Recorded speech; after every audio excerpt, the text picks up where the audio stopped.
Hello বন্ধুরা, চলে আসলাম নতুন একটা ভিডিও নিয়ে। তো বন্ধুরা দেখো, গতকালকে আমি ভিডিওতে বলেছিলাম যে নিফটি যদি এই লেভেলটা ব্রেক করে 600 লেভেলটা, তাহলে কিন্তু এখান থেকে একটা বড় মোমেন্টাম হতে পারে এবং আমাদের ফার্স্ট টার্গেট ছিল 700 এবং সেকেন্ড টার্গেট ছিল কিন্তু 800। তো আজকে দেখো বন্ধুরা, প্রথমে গ্যাপ আপ খোলার পরে কিন্তু মার্কেট নিচের দিকে চলে আসে। নিচের দিকে এসে ঠিক এক্স্যাক্টলি ওই জায়গা থেকেই কিন্তু একটা সাপোর্ট নেয় এবং সাপোর্ট নেওয়ার পরে কিন্তু ওপরের দিকে আমাদের ফার্স্ট টার্গেট হিট করিয়ে দেয় এবং ফার্স্ট টার্গেট হিট করার পরে কিন্তু 700-র ওপরে পুরো দিনটাই কিন্তু আজকে মার্কেট ট্রেড করেছে এবং তারপরে লাস্টের মুহূর্তে একটু ছোটো প্রফিট বুকিংয়ের কারণে নিচের দিকে এসে ক্লোজিং হয়েছে। তো বন্ধুরা, আগামীকাল কী হতে পারে দেখো, আগামীকাল যদি এই যে আমাদের রেঞ্জটা তৈরি করেছে, এই রেঞ্জটা যদি ব্রেক হয়, মানে উপরের দিকে যদি 734-এর ওপরে যদি কোনো ক্যান্ডেল ক্লোজিং করে, তাহলে সেক্ষেত্রে কিন্তু আমাদের সেকেন্ড টার্গেট আমরা 800 এবং থার্ড টার্গেট 24,900 পর্যন্ত কিন্তু আমরা পেয়ে যেতে পারি। এবং নিচের দিকে বন্ধুরা, যতক্ষণ না আমাদের এই লেভেল 600-র নিচে মার্কেট আসছে, ততক্ষণ কিন্তু মার্কেটে কোনো নেগেটিভিটি দেখা যাবে না।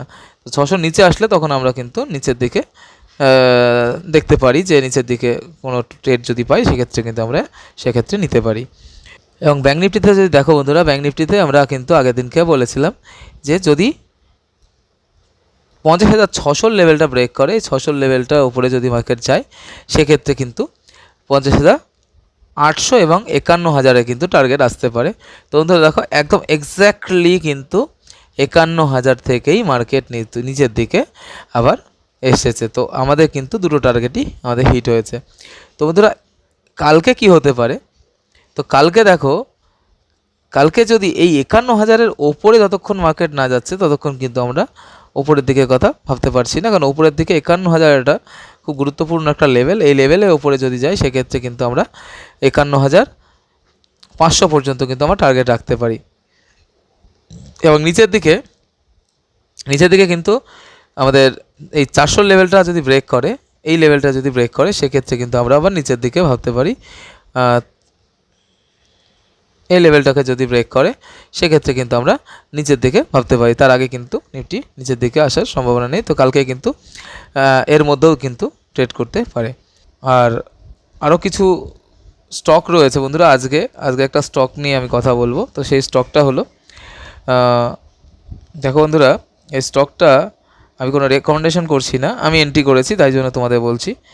তো বন্ধুরা, স্টকটার নাম হচ্ছে, তোমাদের খুবই পরিচিত একটা স্টক, সেটা হচ্ছে ব্যাঙ্ক অফ বরোদা। তো ব্যাঙ্ক অফ বরোদা কিন্তু একটা সুন্দর জায়গাতে এখন রয়েছে। তো ছোট্ট একটা ব্রেকআউট মতো হয়েছে, যে আমাদের দেখো এখানে কিন্তু একটা ছোট ডাব্লু প্যাটার্ন ব্রেকআউটও কিন্তু দেখা যাচ্ছে। এখানে দেখো একটা ছোট্ট ডাব্লু প্যাটার্ন কিন্তু ব্রেকআউটও হচ্ছে এবং আমাদের 44 EMAকেও কিন্তু ব্রেক করছে। তো এখান থেকে কিন্তু আমাদের মার্কেট কিন্তু উপরের দিকে একটু যেতে পারে।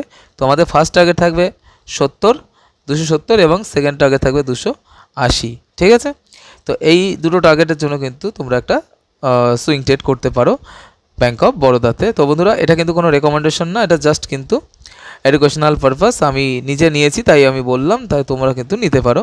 তো বন্ধুরা, এরকমই আপডেট পাওয়ার জন্য অবশ্যই আমাদের চ্যানেলটির সঙ্গে জুড়ে থাকো এবং ভিডিওটি ভালো লাগলে অবশ্যই লাইক অ্যান্ড শেয়ার করো, আর অবশ্যই আমাদের চ্যানেলটিকে সাবস্ক্রাইব করো এই ধরনের আপডেট পাওয়ার জন্য, এবং বেল আইকনটি অন করে দেবে, কারণ সবথেকে প্রথমে কিন্তু তোমরা এই ভিডিওটি তোমাদের নোটিফিকেশন পাওয়ার জন্য।